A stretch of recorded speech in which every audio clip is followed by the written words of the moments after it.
Bismillahirrahmanirrahim. Assalamualaikum warahmatullahi wabarakatuh. Innal hamdalillah nahmaduhu wa nasta'inuhu wa nastaghfiruh wa na'udzu billahi min shururi anfusina wa min sayyiati a'malina. Man yahdihillahu fala mudilla lahu wa man yudlil fala hadiya lahu. Asyhadu an la ilaha illallah wahdahu la syarika lah wa asyhadu anna Muhammadan 'abduhu wa rasuluh.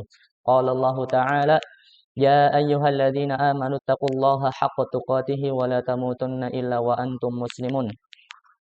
Kaifa halukum ayyuhat talabah? Bagaimana kabar kalian semua, siswa-siswi yang semoga Allah muliakan. Pada hari ini ya, kita pembelajarannya jarak jauh ya.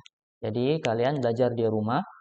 Ya, pelajaran kita adalah Pendidikan Agama Islam atau PAI ya. Dan kita sudah memasuki bab yang kedua, yaitu tentang haji dan umroh. Sebelum kita memasuki materi atau judul yang baru, maka alangkah baiknya kita mengulang sedikit atau memurojaah kembali apa yang telah disampaikan pada pertemuan sebelumnya ya. Sebelumnya kita telah belajar pengertian haji itu apa dan hukum haji itu apa ya. Ibadah haji adalah salah satu rukun Islam, yaitu rukun Islam yang kelima. Apa yang dimaksud dengan ibadah haji? Nah, nanti kalau ditanya apa yang dimaksud dengan ibadah haji, jawabannya lihat di situ ya. Haji adalah mengunjungi Baitullah untuk melakukan amalan-amalan tertentu seperti tawaf, wukuf, sa'i, dan lain-lain di waktu tertentu dan tempat tertentu. Nah, pengertian ini ya anak-anak sekalian, kita harus menjelaskannya dengan rinci ya, dengan sempurna, dengan lengkap. Ya, karena kalau pengertian kita tidak disebutkan dengan lengkap, maka bisa saja pengertiannya itu menjadi salah atau tidak tepat. Ya, sehingga kalau ditanya pengertian, sebisa mungkin dijawab dengan lengkap. Nah, coba diulang kembali ya. Haji adalah mengunjungi Baitullah. Ya, namanya haji itu ke Baitullah, yaitu ke Ka'bah yang ada di Mekah itu. Jadi nggak bisa kalau kita hajinya ke tempat yang lain. Ya, ini sudah aturan syariat. Kita tidak bisa mengubah-ubahnya dan ini tidak boleh. Ya, jadi haji itu mengunjungi Baitullah untuk melakukan amalan-amalan tertentu. Amalan-amalannya itu seperti apa? Seperti tawaf, ya, tawaf, kemudian wukuf, sa'i, dan lain-lain. Dan juga di waktu tertentu dan tempat tertentu. Nah, kemudian hukum haji apa? Hukum haji adalah fardu ain. Fardu itu artinya wajib. Ain ya setiap orang. Jadi hukum haji adalah wajib bagi setiap muslim tapi yang mampu. Nah, jadi nanti ada syarat haji, syarat wajib haji. Ya. Hukum asalnya fardhu ain, ya. Hukum haji itu adalah wajib bagi setiap muslim yang mampu. Dan kewajiban ini hanya sekali dalam seumur hidup, ya. Rasulullah Shallallahu alaihi wasallam juga beliau haji hanya sekali seumur hidup. Namun jika kita mampu untuk melakukannya 2 kali, 3 kali dan seterusnya, maka tidak mengapa. Ya. Baik, berikutnya kita juga sudah membahas tentang keutamaan haji mabrur. Nah, apa saja keutamaan haji mabrur? Ya, haji yang mabrur ini haji yang berhasil, haji yang mendapatkan pahala yang besar, insyaallah taala. Apa saja keutamaan haji mabrur? Yang pertama, mendapat balasan surga. Ya, sebagaimana kalian pernah pelajari ya di modul, silakan bisa mengeceknya kembali. Jika kita hajinya mabrur, maka insya Allah mendapat balasan surga. Keutamaan yang kedua, yaitu diampuni dosa-dosanya. Ya, keutamaan yang kedua, diampuni dosa-dosanya. Dan keutamaan yang ketiga adalah haji mabrur termasuk amalan yang paling afdol. Ya, ini juga disebutkan dalam hadis ya. Afdol itu artinya utama. Jadi di antara amalan-amalan yang paling utama adalah haji mabrur. Nah, berikutnya kita juga sudah mempelajari syarat wajib haji. Ya, perhatikan di sini. Bedakan antara syarat dengan rukun. Kalau syarat berarti suatu hal yang kita lakukan sebelum melakukan suatu ibadah yang akan kita kerjakan. Ya, sebelumnya kita pernah mempelajari puasa, maka ada syarat-syarat wajib puasa. Sehingga ketika syaratnya itu terpenuhi, maka dia diwajibkan untuk puasa. Dan sekarang kita sedang mempelajari haji, maka di sini ada syarat wajib haji. Ketika syarat-syarat ini terpenuhi, maka kita diwajibkan untuk haji. Dan ketika syarat-syarat ini tidak terpenuhi, maka kita tidak diwajibkan melakukan haji. Ya. Jadi kalau syarat itu ibaratnya suatu hal yang di luar ibadah, ya, di luar ibadah yang akan kita lakukan. Itu syarat, ya. Kalau rukun berarti hal-hal yang dikerjakan di dalam ibadah itu tersendiri, ya. Nanti ada rukun haji. Baik. Syarat wajib haji yang pertama adalah Islam. Ya, tentu. Ini Islam, ya, kita semuanya orang Islam, ya. Kemudian di sini berakal, ya. Syarat yang kedua adalah berakal. Nah, yang ketiga yaitu baligh. Bagi yang sudah baligh, maka di sini sudah masuk syarat wajib suatu ibadah, ya. Kemudian syarat wajib haji yang keempat adalah merdeka. Ya, merdeka. Lawan dari merdeka adalah budak, ya. Syarat yang terakhir, syarat yang kelima di sini adalah mampu secara materi. Ya, materi, mampu secara materi itu keuangan, ya. Jadi kita butuh biaya untuk pergi ke Baitullah sana, ya. Butuh biaya. Kemudian juga kendaraan, badan sehat, ya. Maka kalau kita sedang sakit, ya, kita tidak bisa untuk melakukan perjalanan yang cukup jauh ke sana, ya. Kemudian perjalanan aman. Dan khusus bagi wanita harus ditemani mahram. Mahram adalah, ini bagi perempuan, ya. Ya, bagi perempuan atau wanita harus ditemani mahram. Jadi perempuan harus ditemani mahramnya. Mahram dari perempuan, ya, mahram bagi perempuan itu berarti siapanya? Orang atau laki-laki yang tidak boleh atau tidak mungkin untuk dinikahi olehnya. Seperti siapa? Berarti bapak perempuannya, ya. Bapak dari perempuan ini itu adalah mahramnya. Kemudian apalagi? Anak laki-lakinya, ya. Adik atau kakak laki-lakinya, keponakan laki-lakinya, dan seterusnya yang mahram-mahram. Baik. Kemudian kita juga telah mempelajari rukun haji. Nah, tadi itu sebelumnya kita syarat wajib haji, ya, telah kita sebutkan. Kemudian berikutnya adalah rukun haji. Nah, apa saja rukun haji? Yang pertama adalah ihram. Ya. Rukun haji yang pertama yaitu ihram. Apa itu ihram? Ya, nanti kita jelaskan insyaallah pada gambar-gambar berikutnya, ya. Kemudian rukun haji yang kedua adalah wukuf di Arafah. Nah, di sana ada tempat namanya Arafah. Orang-orang akan berkumpul, ya, bersama-sama di sana wukuf di Arafah. Baik, yang ketiga adalah tawaf ifadah. Tawaf mengelilingi Ka'bah, ya. Nah, ini Ka'bah ada di sebelah kiri orang yang tawaf mengelilingi Ka'bah, seperti itu. Kemudian rukun haji yang keempat yaitu sa'i. Ya. Sa'i ke bukit Safa dan Marwah, ya, seperti itu. Dan kita juga telah mempelajari wajib haji. Nah, wajib haji itu apa? Wajib haji adalah merupakan rangkaian amalan yang dikerjakan dalam ibadah haji. Jadi ada urutan-urutan amalan ibadah haji yang dikerjakan oleh orang-orang yang berhaji. Bila tidak dikerjakan, maka sah hajinya. Namun harus membayar dam, ya. Dam ini denda. Nah, nanti insya Allah akan ada penjelasannya. Nah, apa saja amalan-amalan haji, ya, amalan-amalan yang wajib di sini?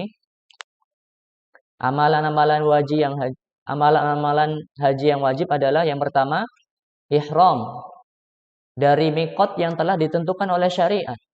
Ya, ihram ini adalah sudah ditentukan oleh syariat.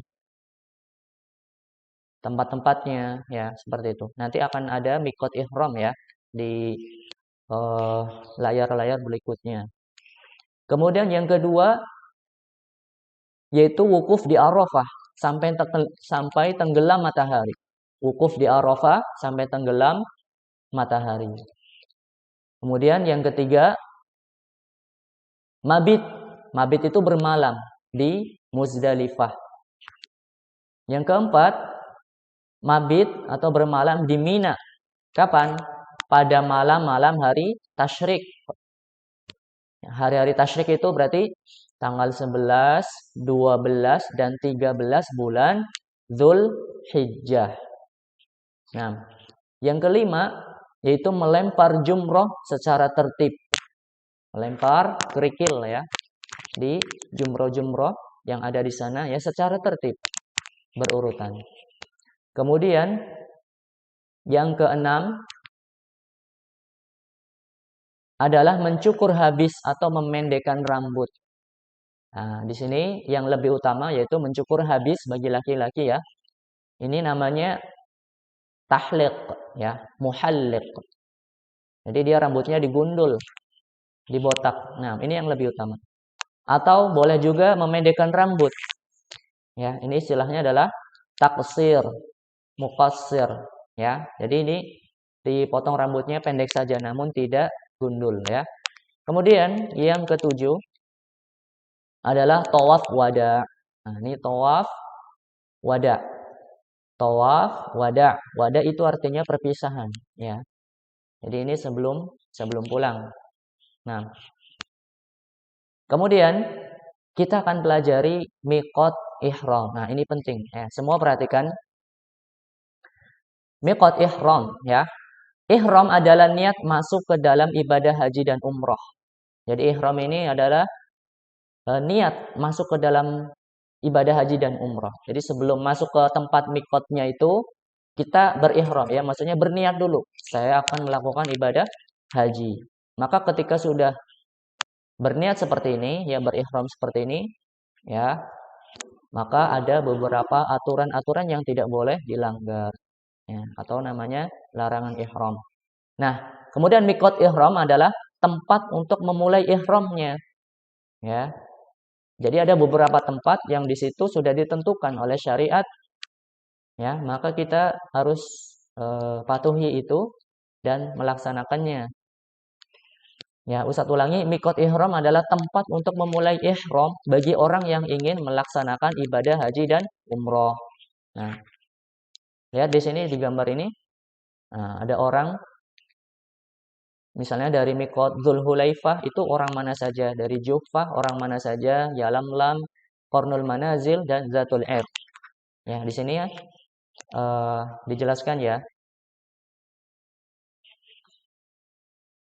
Untuk miqat Dzulhulaifah, untuk penduduk Madinah atau orang yang melewatinya. Kalau sekarang dikenal dengan Abyar Ali. Ya. Jarak dari Mekah sejauh 450 km. Kemudian miqat yang kedua namanya Juhfah. Ya, Juhfah ini untuk penduduk Syam, Maroko, Mesir, atau orang yang melewatinya. Terletak di kota Rabil. Jarak dari Mekah ya sejauh 183 km. Yang ketiga, miqat yang ketiga namanya Yalamlam. Ini untuk penduduk Yaman atau orang yang melewatinya. Yalamlam adalah sebuah lembah yang berjarak 92 km dari Mekah. Sekarang dikenal dengan Sa'diyah. Kemudian miqat yang keempat namanya Qarnul Manazil. Ini untuk penduduk Najd atau orang yang melewatinya. Sekarang dikenal dengan Sayil Kabir. Sayil Kabir. Ya, jarak ke Mekah sejauh 75 km. Nah, miqat yang terakhir namanya Zatul Irq. Nah, perhatikan di sini penjelasannya ya. Seseorang yang tinggal antara miqat dengan Mekah maka berihram di tempat tinggalnya. Orang yang hendak beribadah haji atau umroh wajib memulai ihram dari salah satu miqat. Bagi yang secara sengaja melewati miqat tanpa berihram, harus kembali ke miqat terdekat. Apabila tidak kembali ke miqat terdekat, wajib membayar dam, ya. Nanti wajib membayar denda nih jika tidak berihram dari miqat yang terdekat. Nah, dengan apa dendanya?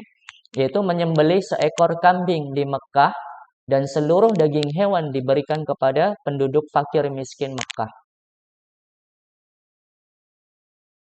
Ya.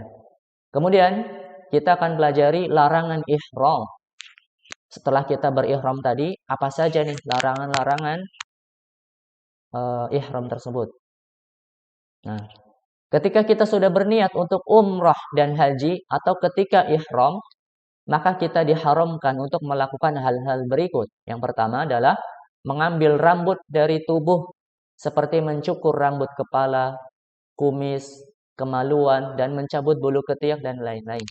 Larangan yang kedua yaitu memotong kuku. Yang ketiga, memakai minyak wangi. Yang keempat, menutup kepala dengan sesuatu yang menempel. Berarti apa? Seperti peci. Ya. Kemudian apalagi topi. Nah, ini yang karena dia menempel ya, menempel di kepalanya, maka ini tidak boleh. Adapun payung, nah payung kan tidak menempel, maka insya Allah ini dibolehkan. Kemudian larangan yang kelima adalah memakai pakaian yang membentuk badan. Nah, kalian bagi yang dulu pernah manasik haji, ya ada pakaian yang khusus dipakai untuk haji ya, pakaian ihram itu dia tidak ada yang membentuk badan, ya pakaiannya tidak membentuk badan. Yang keenam yaitu membunuh hewan buruan. Nah, ini tidak boleh. Yang ketujuh, melakukan pernikahan, meminang atau menikahkan, ini juga tidak boleh. Dan yang kedelapan, bersenang-senang dengan istri, melakukan kefasikan atau adu domba. Nah, lalu kita akan membahas dam ya. Tadi pernah disebutkan sebelumnya dam. Dam itu artinya denda. Ya, apa saja?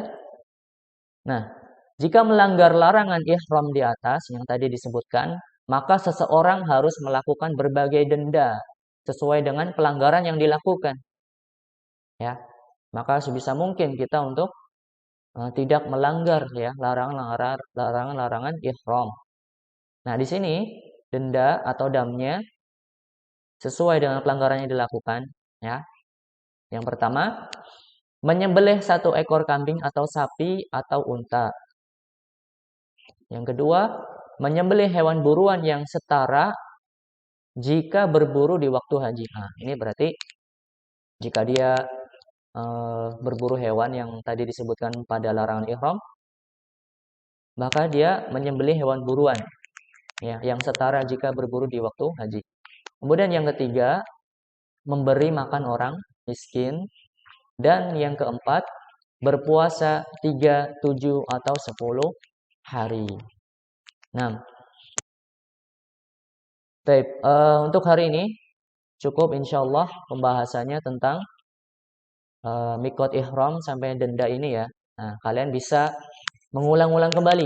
Ya, silakan kembali ke modul kalian dan dilihat di situ pembahasan haji dan umrah. Ya. Wallahu a'lam bishawab. Kita akhiri pertemuan kita pada hari ini dengan doa kafaratul majlis. Subhanakallahumma wa bihamdika asyhadu an la ilaha illa anta astaghfiruka wa atubu ilaik. Wassalamualaikum warahmatullahi wabarakatuh.